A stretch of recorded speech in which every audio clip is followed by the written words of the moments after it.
That was Hello. quick. This software works better than the last one. It takes us a little. Hello, everybody. Takes us a little bit by surprise, doesn't it? It does. We used to wait half an hour, didn't we? We used to wait, and then it used to count down 3, 2, 1, and then we didn't actually believe it. You'd have to go and check it, which I'm sure is what you're doing right now. Yeah, we're live, look. We're live. We're live, look. So Gary, what have you been doing today then? I'm apologise if I look a little bit haggard. Because I left home this morning at 7:30. And I got home at about 5:30. Had a shower. After trimming 14 horses. Well done. Well done, pal. My poor hands. They don't want to do little intricate things anymore. They're just looking after grabbing big horses' feet. Honestly, it really does, doesn't it? It really does. I was virtually feeling like that because I was talking to a lovely lady called Robin in America, and I was helping her trim her horse's feet, and I'm going. I felt like I sort of was trying to crawl into the screen and go, come on, just get hold him like that. When I did a one-to-one last week, I said to the chap that I was helping, he was in America too, and I said, if only we could have what was on the telly in the 70s, Star Trek, and I can just be beamed over to you. Scotty. Beamed over. Unfortunately, we can't beam over, but we have got the 15-day and the 10-day challenge. That's the bits that we've got at the minute. Yeah. That's the bit that we've got at the minute to help you. This lovely lady said to me, I've even been looking at flights. I've been looking at flights to see if I could get you over from France. And I said, oh, bless you. But she's already done the 15-day challenge. And oh, my word. Hi, Dom. Hi, Toya. Hi, Toya. Already done the 15-day challenge and absolutely loving it. Everybody's waiting for the 10-day to start, which is very exciting. It'll be with you very soon. And we've had nothing but wonderful, wonderful reviews already. It's been absolutely brilliant. Been amazing, hasn't it? Hi. It really has. Hello, Berlin and Portugal. If you look on the post, you should see, I put it up, but it might be, that's probably up. Depends what device you're looking at, I suppose. In the actual description in the post, it says how you have to click a link and agree to some I don't know what you call it, instructions, and then you're able to show your avatar. So just like Margaret, look, there's Margaret sat there on one of the horses, and there's another horse. Hello, Margaret. Hi, Margaret. You see, we can see Margaret's avatar, and we can also see her name. But when we put lovely Portugal up, all we can see is Facebook user in Portugal. So if you go and click on that link now, you should be able to get your avatar through so that you can see it. Yeah, you're just giving permissions. You're giving permissions. That's what you're doing. Click on the link, give permissions, refresh, and then we should be able to see you. Otherwise, it'll just be a case of hello from New Zealand. That's Jenny. Hi, Jenny. Hello, Jenny. It's very early there, I believe, in New Zealand right now. Yeah, I think it's about 6:30, isn't it? It will be very early, I should think. So you've trimmed 14 horses today. Anything interesting? One of them was probably my tallest client. I reckon he's 7. They haven't measured him for such a long time. He's got to be 18 hands. A warm blood type. Yeah, and he's only 6, so he's got legs all over the place. Oh my god! Oh, it's 9 o'clock in New Zealand. He's called Ferdinand. Oh, Ferdinand! I've heard you talk about Ferdy. Yeah, I think I showed you a picture of him once. Hi, Ashley took a picture of me against him. Hi, Angie. So this evening, I thought what we'd do is we'd have a quick look through, if we can get the screen to share, because we haven't really done this much on the Facebook group. So I thought that we could whiz down some of the posts very quickly, have a look at some of the photos, then we can take some questions from everybody that's watching, and you know, stick questions in. Hi, Stephanie. Hi there. New York is back. Hi, Hillary. So that's what we're going to do. And so, like, without further ado, will you just hold on a minute? Let me just see if I can get... Lindsay's bringing up the page and finding something juicy to talk about, if you've got any burning questions that you want to ask, just stick them in the comments and we'll get through as many as we can with the time we have available. We will try and get through as many as we can. Okay, so let's go back to StreamYard and setting... Oh, no, that's the wrong one. Present... Have you got, you can bring people's names up on the screen, can't you? I think so. No, I can't. Oh, because you came in as a you came in as a guest. I came in as a guest, but I have no idea how to go in as you log in under your login, Garry. Yeah, but I can't. It used to remember it, and now I've forgotten it. Oh, you'll have to send me the information again. I will. I will. Okay, here we go then. Can you see that? Yes. So, right, marvelous. Look at that. Let me It's a bit small for me to read, so you'll have to read it. Look, we can make it bigger, or we can do that, or we can do. Look at this. Look, we can play around with it. Stop playing with the software when we're on air, Lindsay. Oh, we're underneath now. Oh, that's quite good. I quite like it underneath. Oh, I'm not big. La la la. Yeah, don't put me up there on my own. There we go. We'll just do that, and we'll whiz through, and then when we've got to talk about stuff, we can talk. There's me here trying to scroll it to see what's on there, and I can't. If I change that over here, does it stay with it? Oh, it does. That's excellent. Okay. Yeah, it stays there. Okay, so I'm going to put that back there, and I'm going to put StreamYard over there. Right. Okay. So we're whizzing on down. Hello. Hello. Oh, hello. That's us. Right. Da da da da da. Radhika. Have I said that right? I don't know if I've said that right. If I make that bigger, does that come up? Oh yeah. Look at yes, that's working good.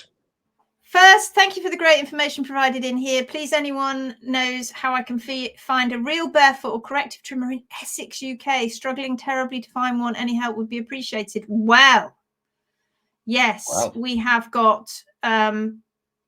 We've got Becky, Becky's in Essex, and so is Laura. But Laura's a first year. She's not too far off that, and Becky is a second year. So yes, we have. So Radhika, we'll put a note up about that later. All right, Sarah Lilly, can a trim cause laminitis symptoms? Oh, this is a good one, isn't it? This is an interesting one. My mare was trimmed a week ago, and today has mild pulses in all 4 feet and looks sore. The trim a week ago looked quite severe compared to normal, and her feet look very neat and small from underneath. I noticed immediately that it looked different and started to use hoof boots. We rode out in boots on Sunday, and she was fine and very forward and full of the joys of spring. But today she looks like she's walking very carefully, which is why I checked pulses. Any advice? I've given her Danilong, and I'm going to scrub her hooves tonight and look for any further signs. So let's have a look at the trim first. Right, what do we see? Things that we can point out already here.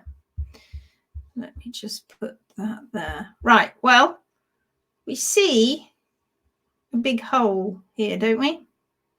Yep. Can you see that? You can see my my cursor. You can see the cursor. The heels look to me like they are down to the hard sole plane in this image. Does that look like it is to you? Yeah, it doesn't look far off, does it? And the bars look pretty good. We've got some. Dom's got a question, so I will answer that in a minute. So the bars look pretty good. The bars look like they're trimmed, although I have to say here, look, this is a little bit over. They are compacted a little bit and overgrown a little bit. because they've been compacted down. And of course, we've got this hole. We've got a bit of a hole here. We potentially, it's difficult to see there. Let's move on. You can see that hole again. We can see that it is quite possible that those heels, they look balanced to me, but potentially are a little bit higher. Again, looking forward here, we can just see the wall, but let's keep going. Let's see what we can see. Okay, so do you think what I'm thinking? Yeah, basically the hoof wall, so the outer hoof wall and the inner hoof wall, which is the white, the waterline, have been taken off. So all at the front, pretty much all of the front and almost halfway round, as your horse is now walking on its sole. So here's, so the hoof wall has been taken away. Yeah, I wish I could actually draw on it, but I don't think they have any annotation. I don't think they do. And I'm looking to the right because I've got you over there. I don't think they have an annotation. Oh, well.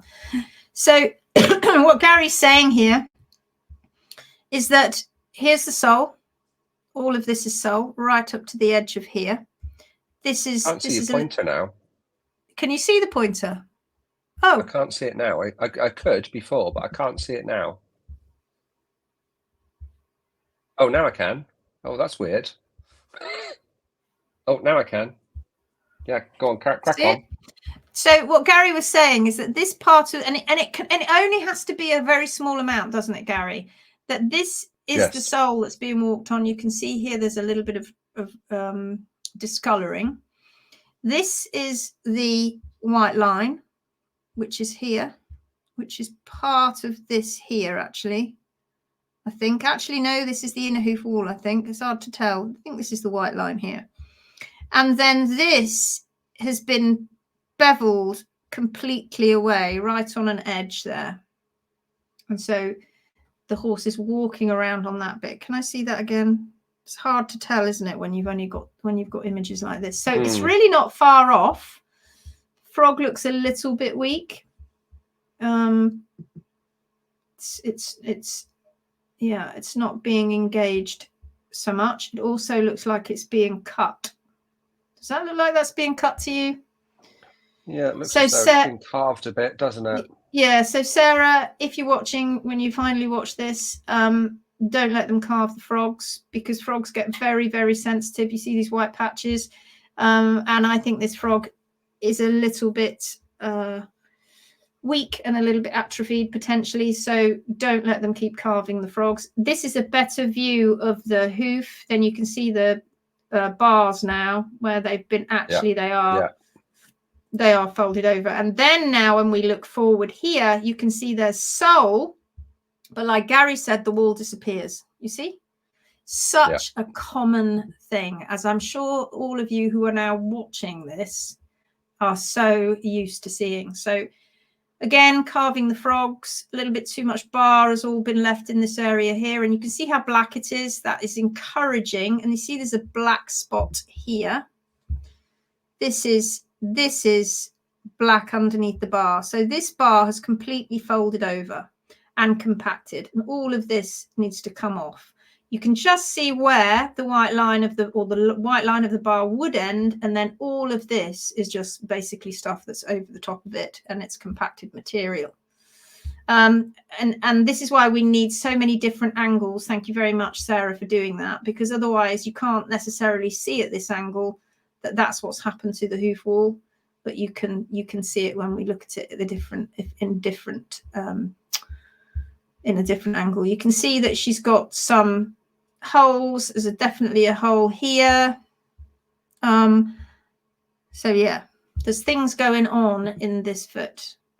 That's another image. Just see how that's being totally beveled just away there. Can't really see so much there, but you can see the bar more there. Yeah. All right, so this is a different foot. Yeah, you can see the bars are really quite far over now and stretching right down to the apex of the frog. And the bar material shouldn't go that far.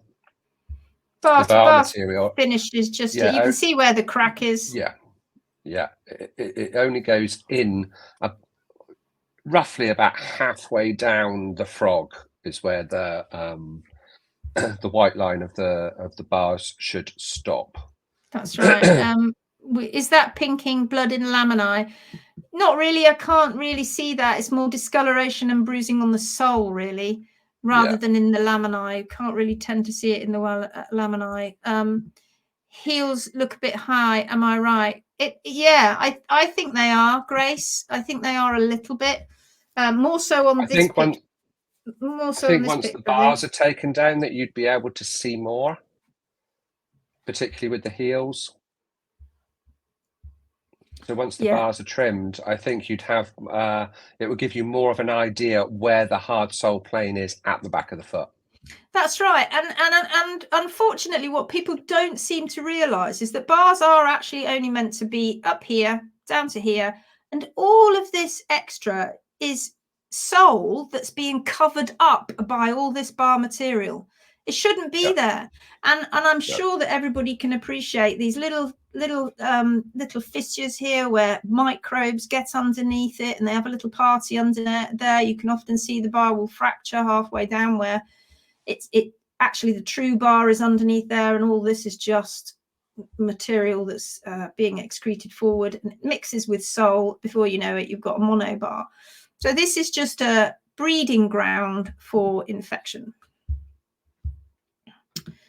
Let's move on. Oh, we're back to that one again. So in answer, Nearfall has separation heel growing out. So in answer to that, first of all, and I'm sure that people have already started commenting, but in answer to that, what would we say, Gary? Well, first of all, we'd be saying there's some dietary issues going on. Yeah. Secondly, we'd say that there's a tweak in the trim is needed for sure. Bars have got to come out and or down, removing that material, and they've got to stop trimming the foot so tight at the toe and making the horse walk on the sole. It makes a massive difference. And Huge. I'll tell you something else as well, that every single time, because we call this personal preference trimming, and every time somebody comes along and they trim like this, each time it can be just a little bit different. And so each time the horse's angles could potentially change too. And that has an impact on what's going on inside the foot. And that's all because they're not following what nature gave them. Nature gave them the blueprint and they're not necessarily following it. So I hope that's helped. So what's likely to happen there is yes, do the best you can with the bars, but what will happen is the material at the toe over the next 2 or 3 weeks will grow. If the soreness is because of walking on the sole, we'll get less. And then you need to make sure that the wall at the toe is never removed again. That's right, and it's very important. That's the fix. Yeah, that's a very important fix. It's personal preference trimming. It's been over trimmed. Right. Margaret has just asked if I can make my pointer bigger. I am making it bigger, and I am going to put it in a different color as well, because I just realized I can. Oh God, that's clever. I know, right? I think I've now. Oh, right. I don't know if you can see that. Oh, you can't. Oh, no, it's a hand. Oh, it's still. It's really big on my screen. It's not big on yours. It's tiny. Oh, what a shame. It's like a little mosquito. It's really, really big. So I have made it bigger, Margaret, on my screen, but unfortunately what you're seeing is the most minuscule, tiny little gnat running around the hoof. I am sorry. I will try and move it around quite a bit so you can see it. Well, it might not have been Margaret that said that. Oh, yes, it was. I can't make it bigger. I am sorry. Right. Where do we go from here? Let's just close that down. I can't use this pointer now. It's bizarre. All right, let's move down. That's us. Dotty. I recently acquired a horse in November last year. We'll do a couple of these, Gary, and then we'll take questions from everybody else. I recently acquired a horse in November last year, a 20-year-old gelding named Gunner. Hello, Gunner. He was a roping horse with an inflamed navicular bursa in his right front hoof, had shoes on, and is also pigeon-toed in the same foot. I had a farrier come out and pull his shoes off and barefoot trim him. Gunner is not lame at walk or slow trot, but in canter he limps. I'm guessing she means in canter he's just not right. He's off. Bobbing, probably. I need to know how to trim that pigeon-toed foot. Thank you for your very important, informative videos. I've learned a lot. I think you answered this, didn't you? I think so. There you go. You put trimming a pigeon-toed hoof, exactly the same. Follow the hard sole plane and balance. Sounds easy, I know. In reality, not always so. It would be interesting to see a full set of images to help assess. Will you be trimming him? No, I won't be trimming him. I'll get a set of pictures. Good. If you're going to put pictures up for us, then it's really, really, really important that you put up, if you go up here, look, up into the featured section. And there you go, right at the top of the featured section. Look, there is how to take photos of hooves and the body. And those are the images that we need. So if you're going to come and talk to us about, you put a post up and you want us to assess the hooves, then we're going to have those images. And it's always great to have an image of the body shot as well. So there you go. Oh, and there's the book. Go and get your download. Go and get your free download. Right. Let's go back. Oh, no, where am I? Oh, sorry. There's me, look, talking about my chicken experience. If you don't know what I'm on about, go and watch the live on the Hoofing Marvellous page. I had an interesting chicken experience this morning, which I've never had before. Right, where are we? We'll do one more. Let's go to PR. That's right. I decided not to have it. That's just a lady playing saying thank you. Yes, I saw that. She's so. I'm grateful to learn from your stories. Yes, that is lovely. Pia, lovely, lovely, lovely. Melissa, looking for advice and guidance, please. My mare's been struggling with lameness from laminitis for a number of months now. She started making improvements, then we ended up going backwards again. I've now had her x-rayed with results been 20° in her left and 16 in her right. I am in no position at all to give up on my girl. She's my heart horse, and I will exhaust every option. For those that have had successories of this type of rotation, what do you do? So I put, I think I put in there, please can you go and have a look at these, the videos that I made. But I think it's important to say, isn't it, Gary? This is very important to say. If your horse is diagnosed with laminitis and it gets laminitis, that horse should be out of that laminitic acute stage within 6 weeks tops, shouldn't it? Yeah. If you are not out of that acute set stage in 6 weeks tops, and then getting better and better and better and better and better, if you're not, and then you x-ray and you can see that amount of rotation, there's two things going on there. One, you've not got the diet right. 100% you've not got the diet right. And secondly, the trim is way off, because rotation isn't caused by laminitis, it's caused by the trim. So hence the reason why we've got disparities, because we have disparities in trims all the time between the left and the right ball. All the time they're trimmed differently, which is one of the reasons why we see a lot of left fore lameness, because we have a lot of right-handed trimmers and right-handed people and right-handed farriers, and on that side they can push much stronger with their right hand than when they're on the other side, when they can put, and everybody tends to start with the left as well. And that's a bit of a generalization. Of course, we get horses that are sometimes more lame on the right, but if we had to do statistics on it, they come up more on the left than they do on the right, which is so very interesting, isn't it? So for Melissa, I think we've said to her, let's have some pictures, let's have some x-rays, and we definitely need the pictures, always need the pictures. When you get the x-rays, put the x-rays up and understand that if people that say they've been struggling with laminitis on and off for a long time, just indicates to Gary and I that you've not been getting the right advice. Wouldn't you agree, Gary? Absolutely. and if it's been going on for any significant length of time, it's always worth getting X-rays too. If it's only been for a few months and you're struggling and stuff like that, then maybe the potential damage has not been made yet. But if it's been going on for years, that's definitely worthwhile. So looking forward is probably not the right way to say it, but we're looking forward to seeing the photos and the images. That's right. We are. So then we can advise accordingly. Okay, so let's go have a quick look at questions. If you've got questions, chuck them in there now. Dom says, what are the primary causes of side bone? Oh, let's leave it up. Well, side bone is, you wait till you get onto that, to module 9. I think we cover side bone. Dom, you're a bit way off yet. You're on your way. You're not far. So side bone. It's keen. Side bone is often found incidentally.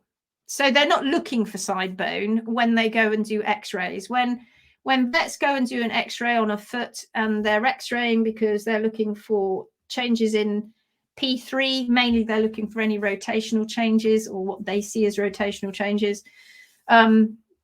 So they'll do lateromedial radiographs, and you can pick up side bone on one of those too if you know what you're looking for. But really, it's when you do the dorsopalmars and you're looking at from the front of the hoof and you're looking down through and you're sending those X-rays through the front of the foot, then you start to see the lateral cartilages, and they're attached to the palmar processes. And you just talk, Garry, while I go find a picture. I've got one ready. Have you? Can you share? Yeah. I'm going to see if I can. If you can't share, I can find one pretty quickly. Let me go window.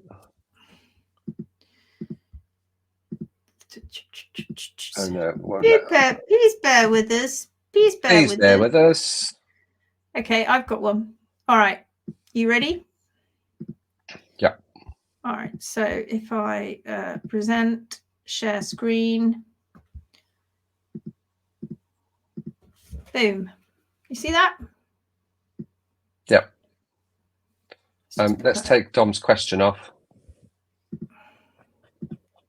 There we go. All right. So what is side bone? Well, I'm pretty sure that you can all see that what's going on here is we've got this bone that goes all the way up there, and there's also a little bit of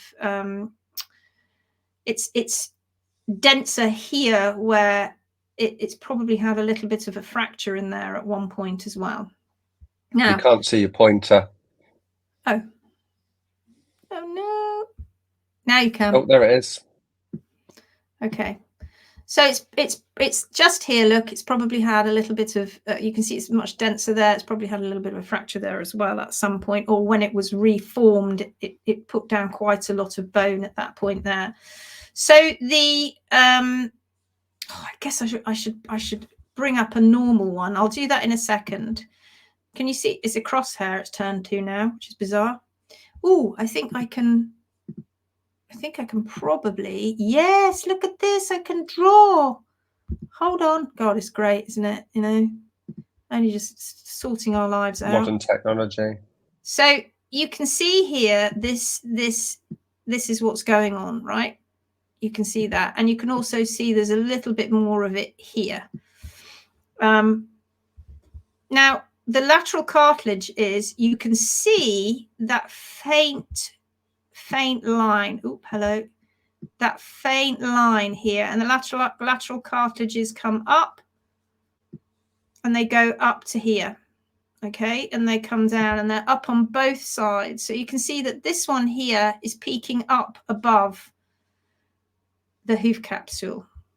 So if I just oh, I don't know how to get rid of that now.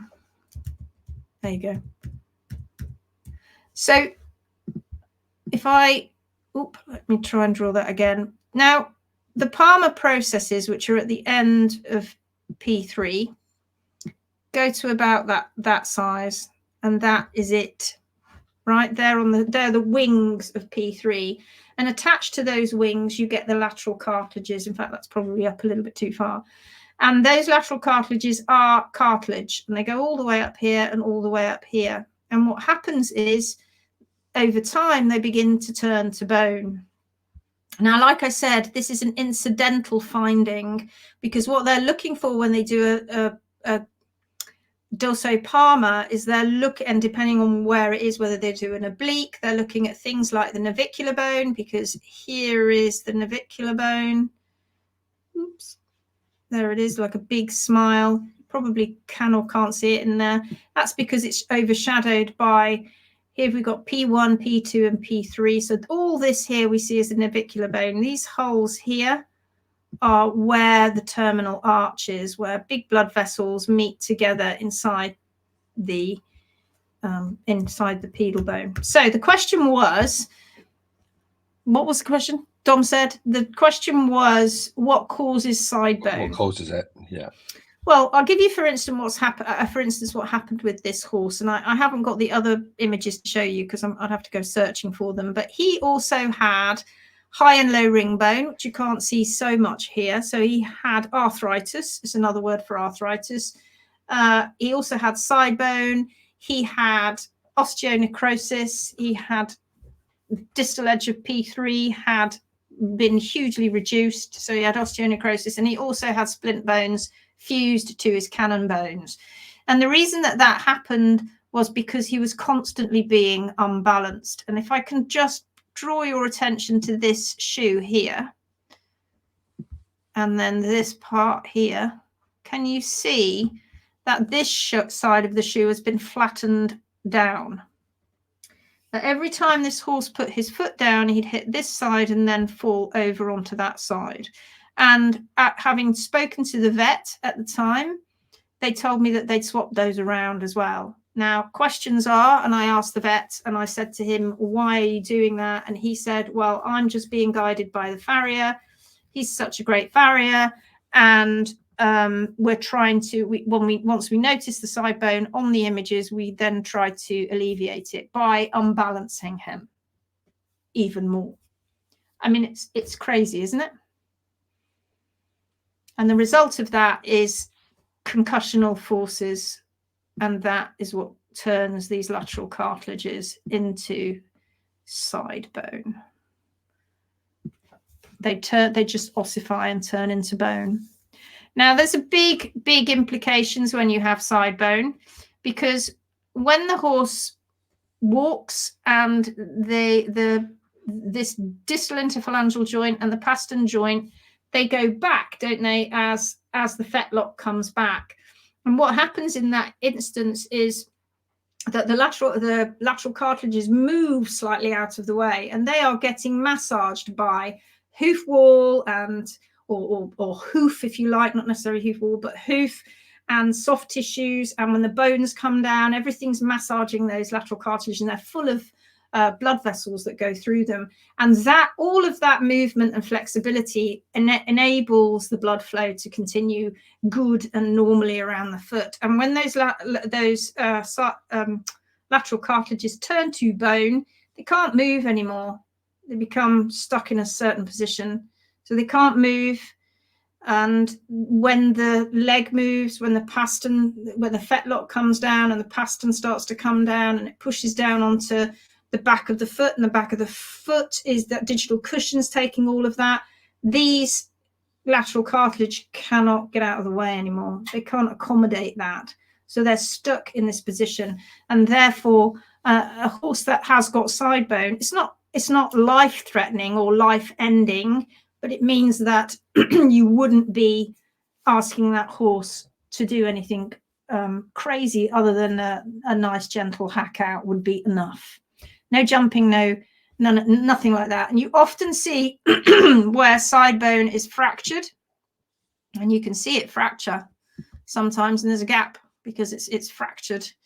And then it starts to try and reform itself again, and then it starts to do things like that. So it's It's caused by imbalances in the foot. Now, people might say, well, hang on, I've got a barefoot horse and it also has side bone. Well, all I can say to you is we see a great deal of balance issues in horses' feet, whether they're shod or whether they're barefoot. The balance isn't quite right.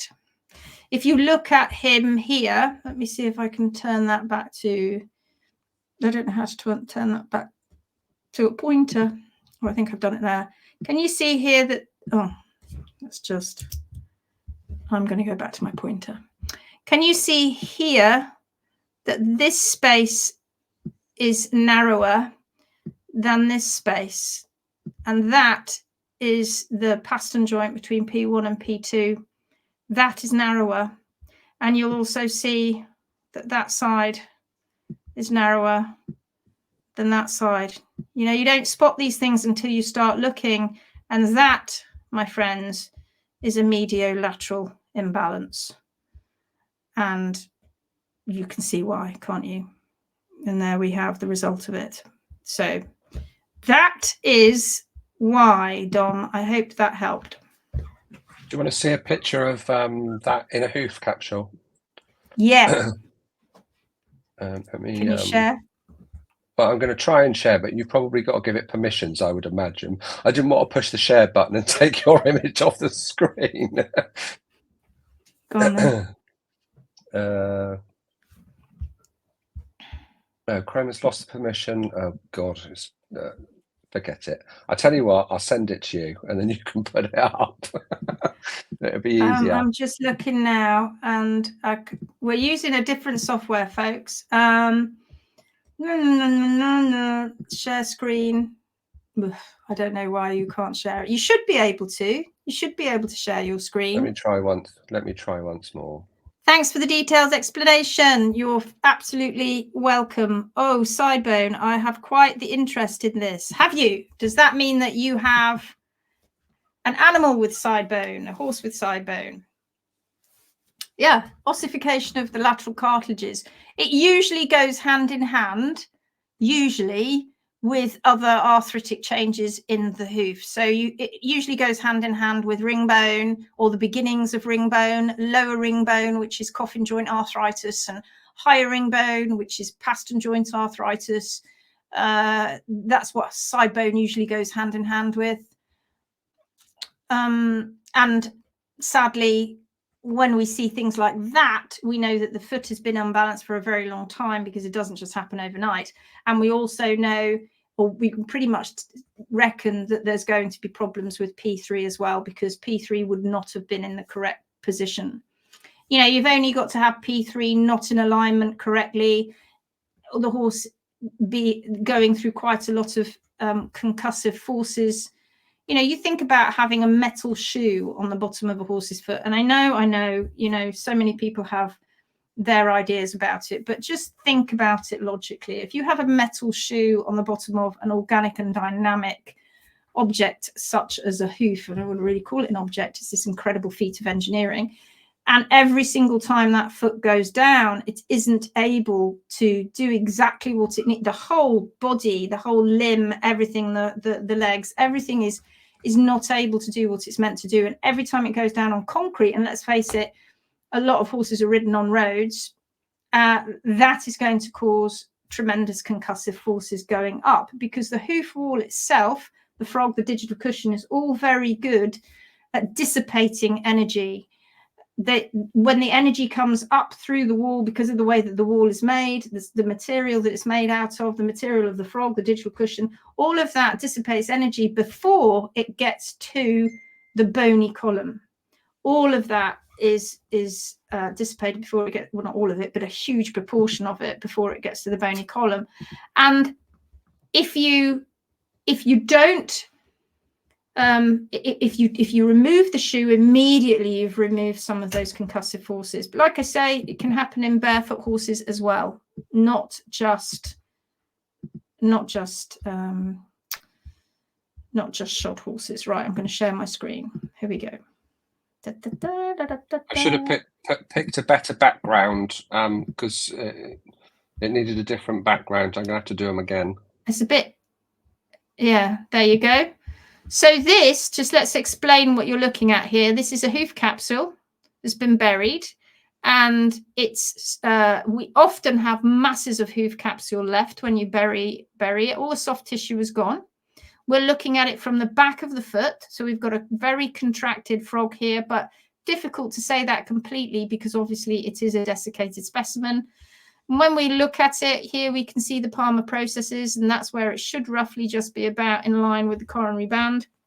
But look here, here are the palmar processes that should have ended here, and these are the wings that come out here towards, you can't see that one, but here, all above this, can you see my pointer?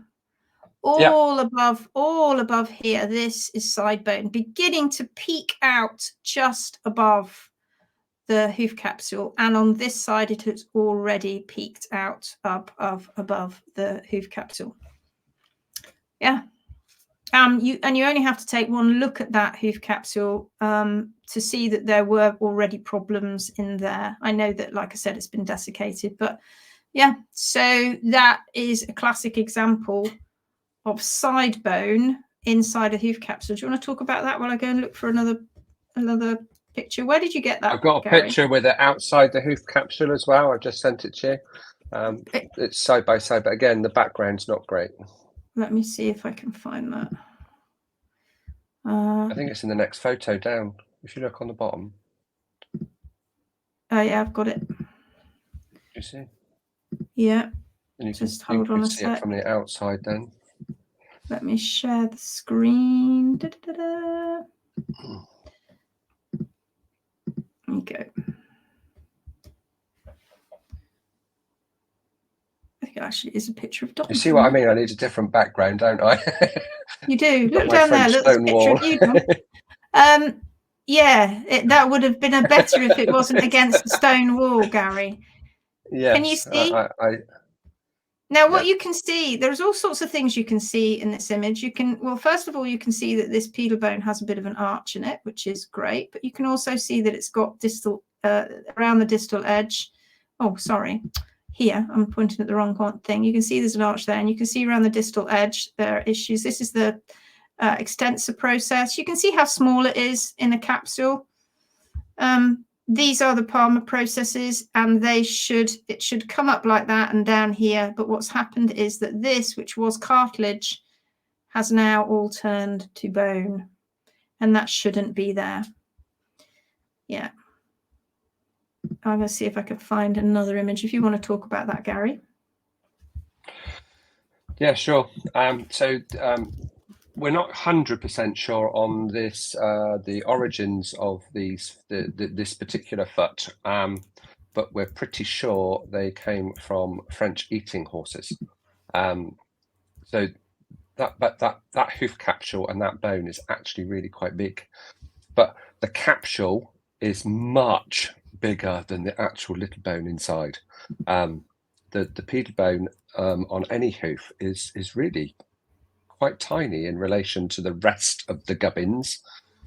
And if you think about it as well, because the toe or the P3 and the coffin bone, when it sits right at the front of that hoof capsule, 2/3 of that hoof is actually the frog, the digital cushion.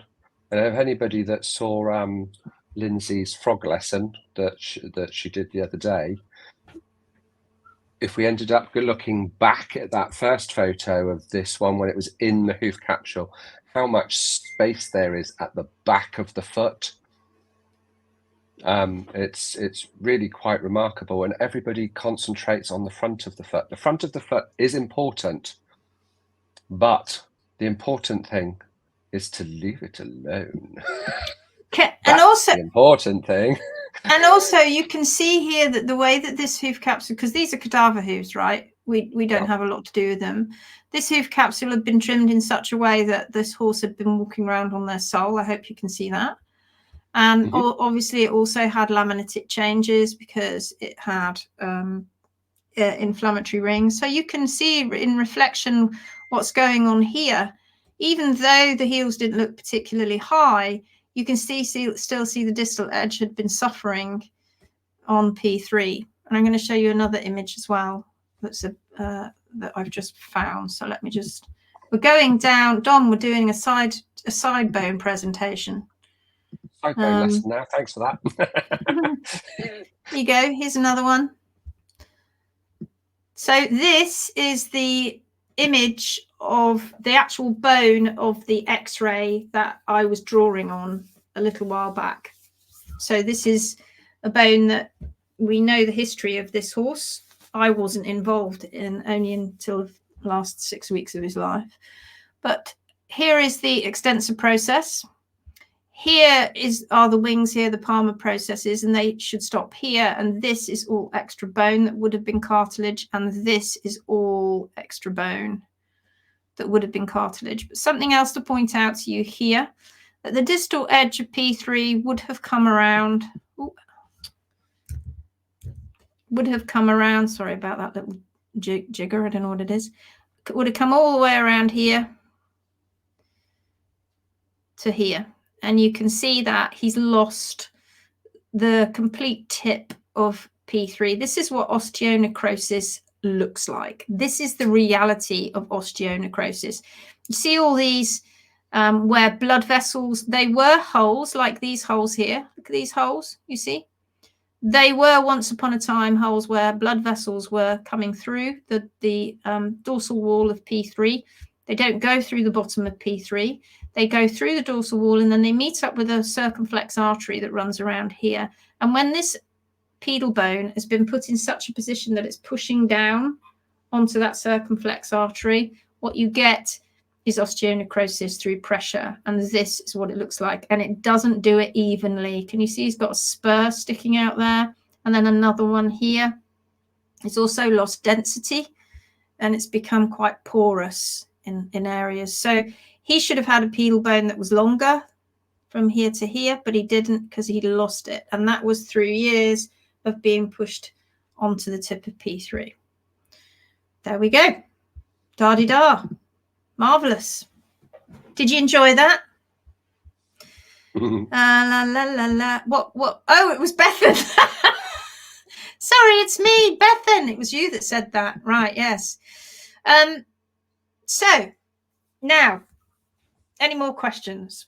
Any more questions on that? Any more questions on side bone? On seeing as we're going down a capsule, a hoof capsule, a hoof inside the hoof, foot arthritis. Any more questions on that? Louise says, I think I'm a bit late. Yes, just a tiny bit. We're nearly done now. So, you know, balance is very important. And we know that when we teach our students balance, and in fact, when we teach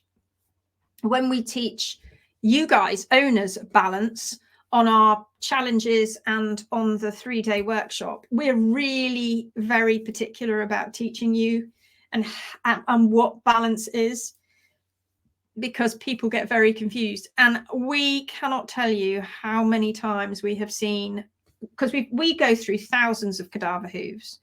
In our training camp that's coming up, we're going to be having over 300 cadaver hooves, I think. And then we've got 4 workshops that we're doing this year. Each one will end up having probably 80 odd, if not more, cadaver hooves. We end up going through thousands. Over the years, we've gone through thousands of cadaver hooves. And when you do that, and you do that enough, you get a pattern.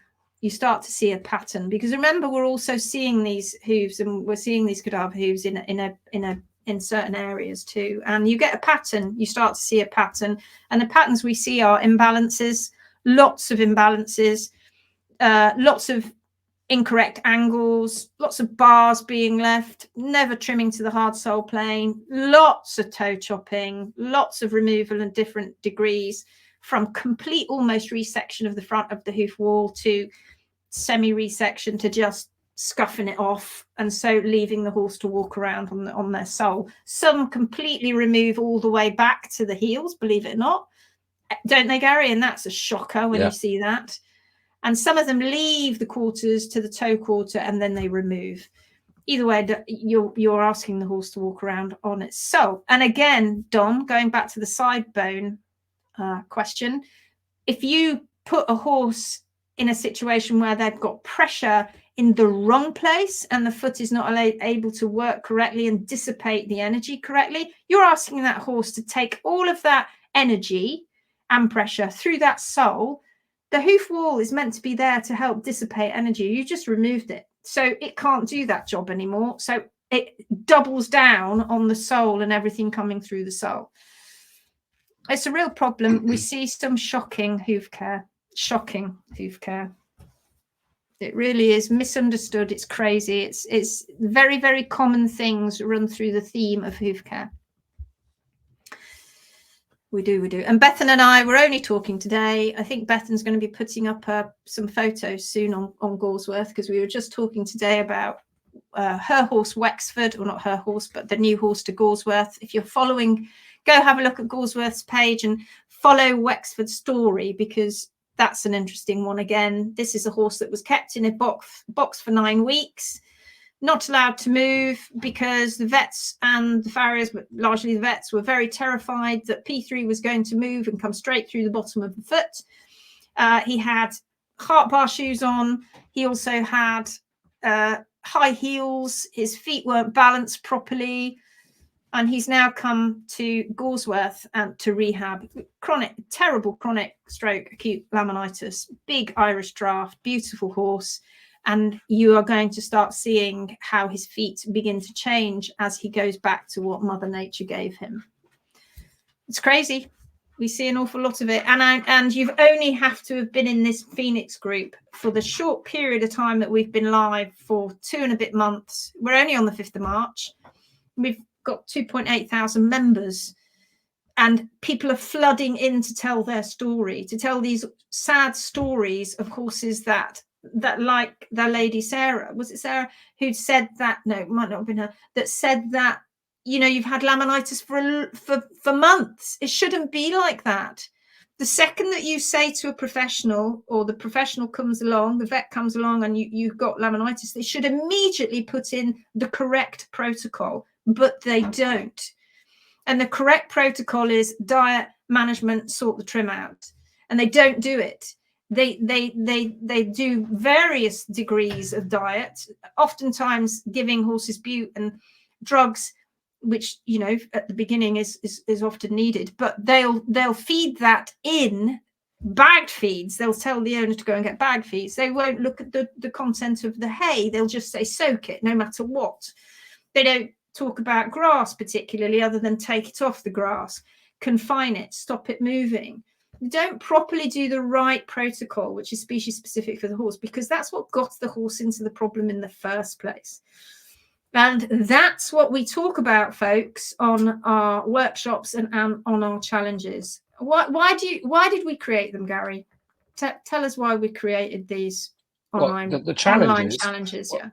Well, we for over 10 years we've been traveling around the UK and filling our workshops, I have to say, but with the magazine and the Hoofing Marvellous page, we had so many people contacting us from all over the world wanting help. So, and there's only 2 of us, and now we've got our amazing admins and our students that are helping us.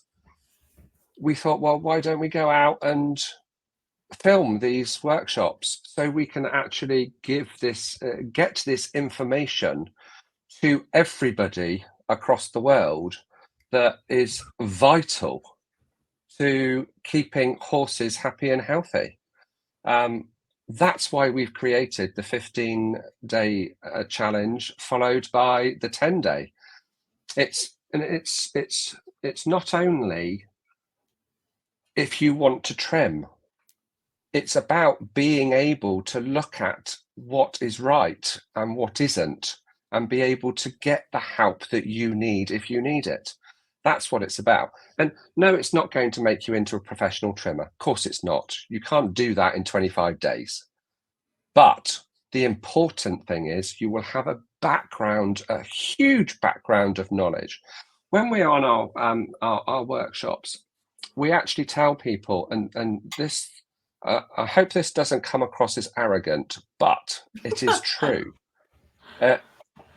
We say at the end of our 3-day workshop, so at the end of the 25 days, you will have more of an understanding of the horse's species-specific diet management and Mother Nature's blueprint for the trim, more so than most equine professionals on this planet.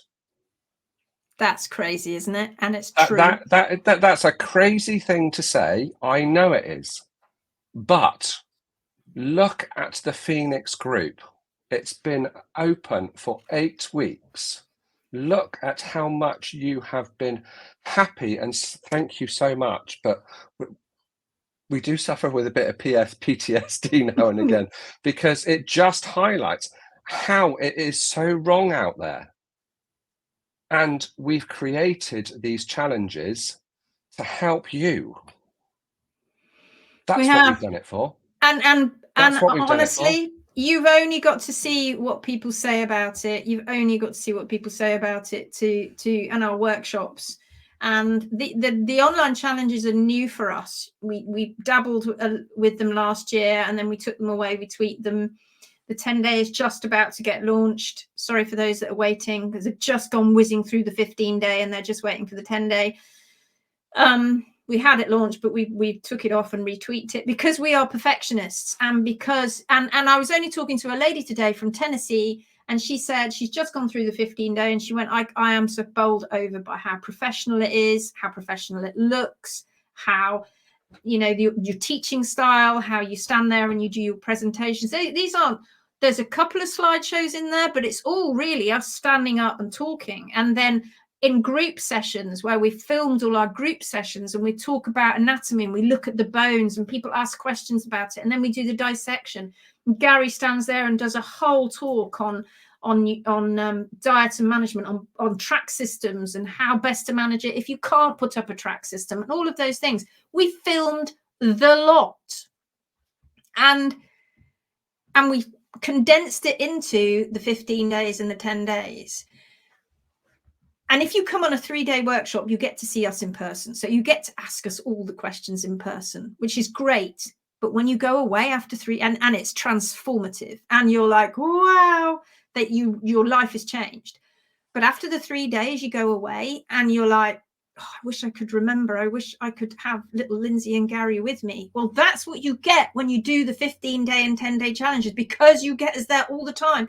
You can just go back in and watch it as many times as you like. As many times as you like. It's always going to be there. And for people who come and do the 3-day workshops, we give them a 50% off for the challenges as well. And the reason they're not free to the people that have already done the 3-day workshops is because we've also added extras in. You get all those presentations that we do on the 3-day workshops, and then we add a bunch more stuff in. But with the 3 days, you get all that practical work with us hands-on. So that is incredible. We can't give you that. What we can do is we can show you that, and we can show you the trim, and we can go through all of those aspects of the trim. So there's fors and against for both. But ultimately, I think that the 15-day and 10-day, these challenges are going to change equine care around the world. When people start doing them and they start telling their friends that you know how good they are and such value for money, and you can access it wherever you are, from Iceland, Finland, Greenland, all the way down to New Zealand, Tasmania, you know, anywhere in the world, you can access these incredible courses, which will set you up. And I know it sounds a bit like an advert, but it's true. And if you come into this group and you're desperate and you say it's your heart horse and you really want to do what you can, then honestly, you couldn't do better for your animal than getting onto one of those courses, either the 3-day or the challenges. And let's face it, the majority of you can't make the 3-day courses. A lot of people in the UK can't. So you get on them. You get on those challenges and you won't regret it. Who's this? I can at the end of the 15-day challenge, and the knowledge shared on the program is amazing, and I can do them at my own pace, plus I can replay as often as I want. Best value ever. Thank you. I don't know who that was, but thank you so much. Was that Jenny? Was that Jenny? Yeah. Thank you, Jenny. That's Jenny Hapiri from Minnehaha Haven in New Zealand. Go and look at her page, because she spends her life rehabbing and saving minis, and it's such a brilliant cause in New Zealand. All right, we've done an hour. I hope you enjoyed that.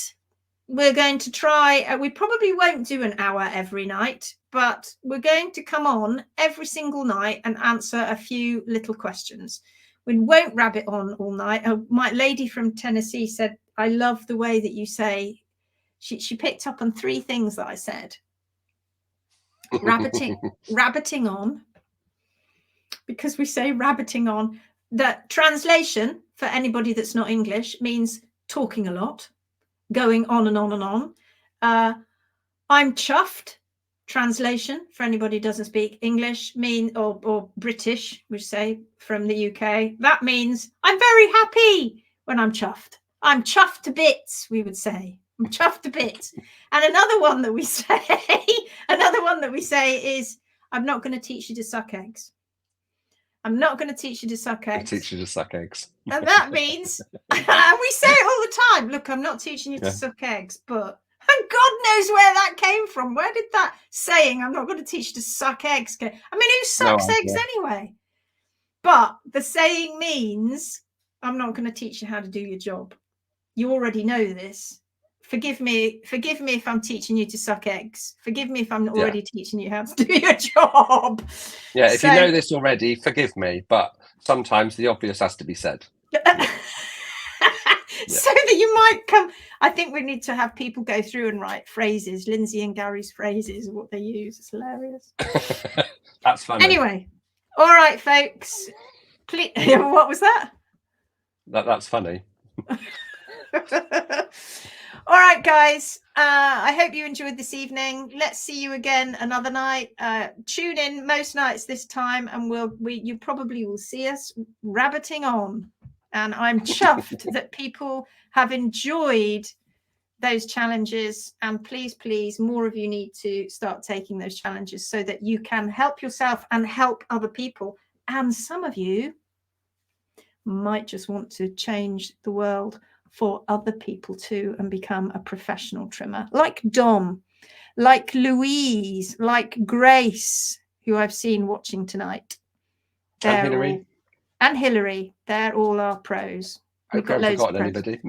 No, we've got 40 students going through the school at the moment. 40 students. I had a message, I meant to say to you, I had a message from a lady that's just finished the 15-day challenge. And she said, I never thought I'd even think about it. But she says, I'm actually thinking about doing the 2-year course. Wow. And you're very welcome. If that's not an accolade, I don't know what is. No. And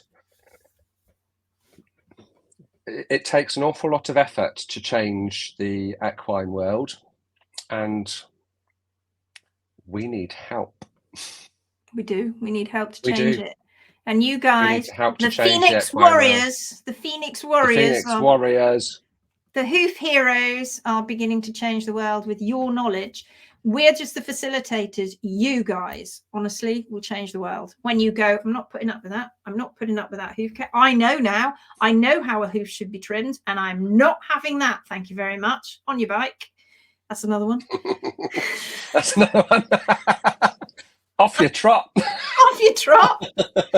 Anyway, let's go. God, I'm mad now. Right. Bye-bye, everyone. See you tomorrow night if you tune in. Bye-bye. Take care now. Bye. Bye.